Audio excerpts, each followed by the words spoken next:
Welcome, tennis fans, to a very special deep dive.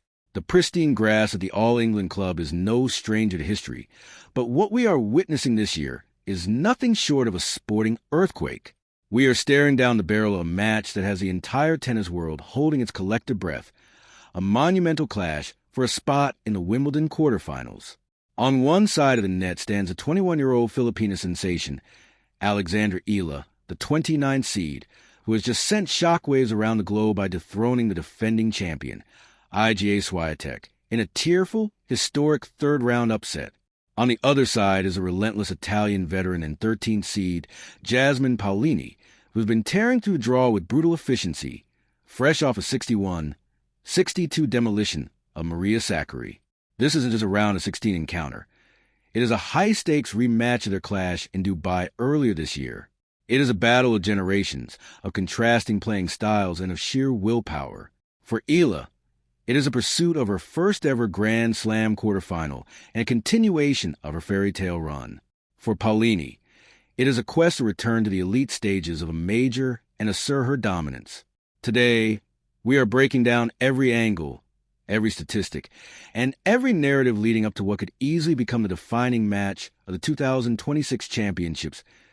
To truly understand the magnitude of what Alexandra Eala is accomplishing right now, we have to look at where she came from and the weight she carries on her shoulders. Hailing from the Philippines, a country with an immense passion for sports, but historically lacking a powerhouse presence in global tennis, Eala has been marked for greatness since she was a young teenager. Moving halfway across the world to train at the Rafa Nadal Academy in Spain, she absorbed the work ethic, the heavy topspin, and the tactical grit of the Spanish clay court system, all while developing an aggressive left-handed game that translates beautifully across all surfaces. For years, we watched her dominate the junior circuits. We watched her win junior Grand Slam titles and slowly transition onto the grueling WTA Tour. But transitioning from a junior prodigy to a legitimate threat in the women's game is notoriously difficult. Many falter under the physical demands and the relentless pressure. Eala, however, has proven that her development was meticulously planned. In 2025, she had her breakthrough season, establishing herself inside the top 50. But 2026 is proving to be the year she arrives as a genuine superstar. Coming into Wimbledon as a 29th seed, there were expectations for a solid showing. Her preparation on the grass was impeccable, highlighted by a stellar semifinal run in Berlin just weeks ago. The grass swing is a distinct, abbreviated part of the calendar that many players struggle to adapt to. The low bounces, the premium on the first serve, and the need for immediate, decisive footwork can expose a player's weaknesses. Yet, Eala has looked entirely at home. She dispatched Renata Zarazua and Maya Joint in the opening rounds, showcasing a blend of power and precision that signaled she was a threat to anyone in the draw. Nothing, however, could have fully prepared the tennis world for what happened on the first Saturday of the tournament. Facing the defending champion, Iga Swiatek, a player who has redefined dominance in the women's game, Eala played the match of her life. Swiatek is not just a champion. She is an intimidating force of nature, a 6-time Grand Slam winner who stepped onto center court expecting to march toward another title. But Eala was fearless. Let's break down that historic third-round encounter. Eala, relying heavily on her left-handed serve out wide and her blistering cross-court forehand, managed to neutralize Swiatek's heavy baseline aggression. The opening set was a masterclass in tension and shot-making. Lasting over an hour, it culminated in a gripping tiebreak. Swiatek pushed, but Eala pushed back, saving 2 set points in the process. When Eala finally clinched that tiebreak 11-9, you could feel the energy shift in the stadium. It wasn't just that Eala won a set. It was the realization that Swiatek was visibly rattled by the sheer weight and depth of the 21-year-old's ground strokes.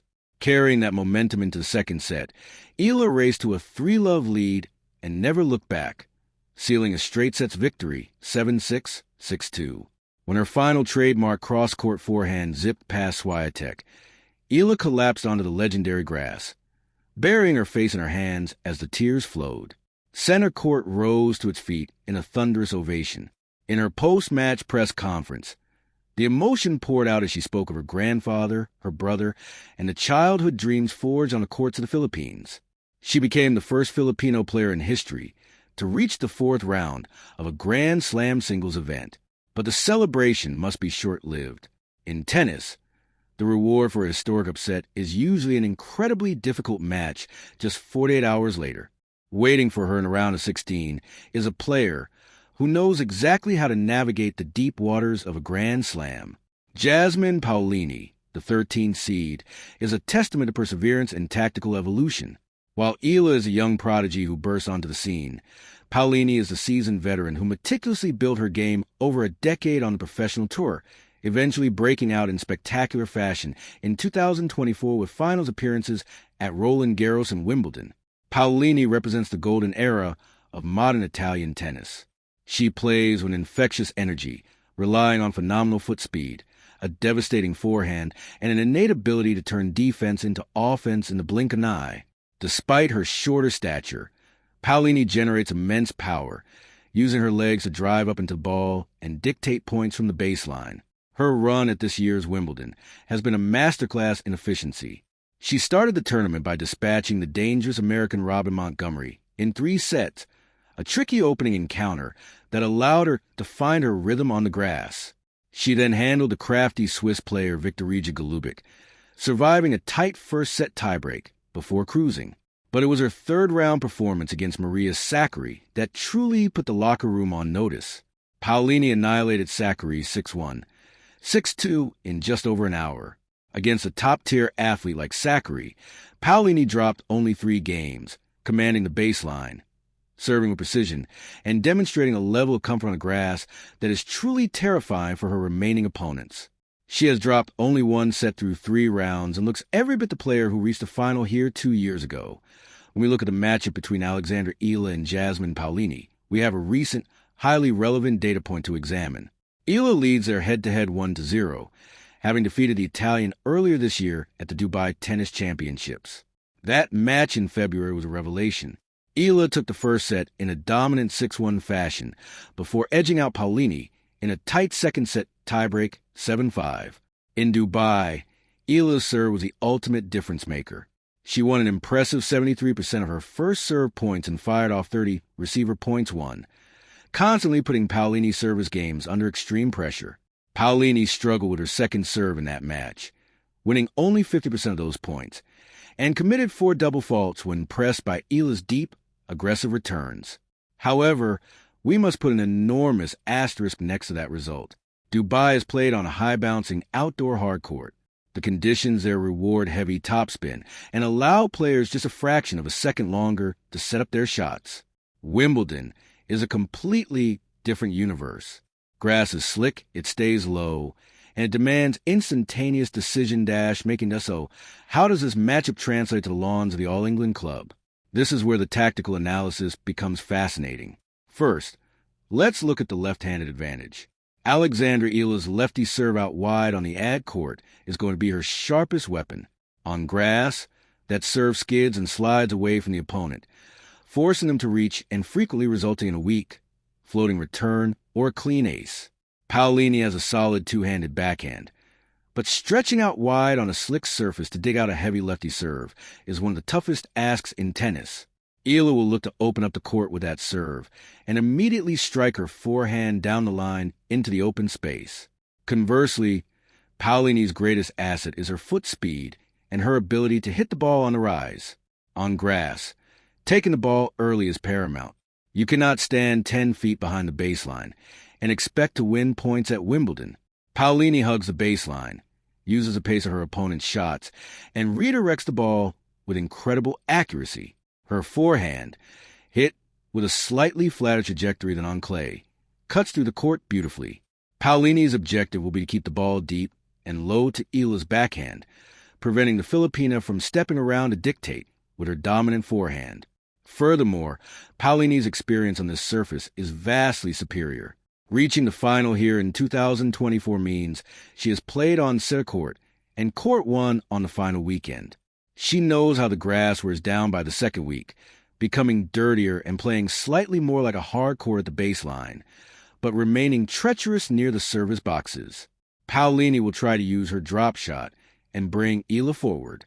While Eala is competent at the net, her primary comfort zone is striking heavily from the back of the court. If Paolini can break Eala's rhythm with slices and drop shots, she can turn this into a physical, grueling chess match. Beyond the XS and OS, this match is going to be decided between the ears. The psychological dynamics at play are immensely complex. Alexandra Eala is riding the ultimate high. Defeating Iga Swiatek at Wimbledon is a career-defining moment. The danger, however, is what tennis analysts refer to as the upset hangover. We have seen it countless times in Grand Slam history. A player pulls off a miraculous victory against a top seed, expends a massive amount of emotional and physical energy, and then falls flat in the very next round against a lower-profile, yet incredibly dangerous opponent. Eala's ability to compartmentalize her victory over Swiatek, reset her emotional baseline, and recognize that she has not won the tournament yet will dictate her performance. Her belief is her biggest asset right now. She knows she belongs on this stage, and she knows she has already beaten Paolini this year. For Jasmine Paolini, the psychological landscape is very different. She is a higher seed, the veteran and the former finalist, but she is also fully aware of the danger Eala presents. Paolini will not underestimate the 21-year-old. The Italian thrives on intensity. She is a fiery competitor who pumps her fist, yells Forza, and uses her emotional energy to fuel her footwork. Paolini knows that the crowd might be heavily invested in Eala's Cinderella story. The British crowd loves an underdog, and Eala's tearful celebration capture hearts globally. Paolini must be prepared to play not just against Eala's forehand, but against the atmospheric momentum. If Paolini can start fast, secure an early break of serve, and impose her veteran presence, she can instill doubt into the younger player's mind. The implications of this match extend far beyond a simple bracket advancement. The prize money for reaching the quarterfinals is substantial, and the ranking points are vital, but the historical context is what makes this a blockbuster. If Alexandra Eala wins, her fairy tale continues. She would advance to her first Grand Slam quarterfinal, further cementing her status as the future of the sport and an absolute icon in the Philippines. It would prove that the Swiatek win was not a fluke, but rather the official arrival of a new powerhouse on the WTA Tour. A quarterfinal appearance would likely vault her deep into the top 20, fundamentally changing the trajectory of her career and her seeding for the upcoming U.S. Open. If Jasmine Paolini wins, it is a statement of enduring quality. It would mark her return to the final 8 of a major, proving that her spectacular 2024 season was not an anomaly, but the establishment of her baseline level. It would secure her place as a perennial contender who can navigate the dangerous early rounds and peak when the stakes are highest. Paolini is fighting for a legacy as much as she is fighting for a trophy. When looking at the betting markets and the predictions from experts, this match is viewed as a virtual coin toss. Eala has the recent head-to-head victory and the momentum of the tournament's biggest upset. Paolini has the Grand Slam pedigree, the experience on grass, and a terrifyingly dominant recent victory over Sakkari. The deciding factor will likely be the first serve percentage. If Eala can serve above 65% and hit her spots out wide, she will be able to dictate the terms of engagement. But if her first serve falters, Paolini will absolutely devour the second serve. Paolini's return game is aggressive, and she will step inside the baseline to rush Eala on any short deliveries. Expect a highly physical contest. Expect long, grueling rallies interspersed with sudden, explosive winners down the line. I would not be surprised to see this match go the distance, stretching deep into a third set where fitness, nerve, and mental clarity will ultimately decide the victor. As the shadows lengthen across the All-England club and these two warriors prepare to take the court, we are reminded of why we love this sport. It is the clash of styles, the intersection of differing career arcs, and the absolute unpredictability of a slick grass court. Alexandra Eala is fighting for a dream that an entire nation shares with her. Jasmine Paolini is fighting to enforce her will and return to the pinnacle of the sport. One thing is certain. Whoever walks off that court as the victor will have earned every single point. They will have survived a brutal test of skill and spirit, and they will rightfully take their place in the Wimbledon Quarterfinals. Thank you for joining us for this extensive deep dive into what promises to be an absolute classic. Enjoy the match. Appreciate the history in the making. And we will see you next time for more unparalleled tennis analysis.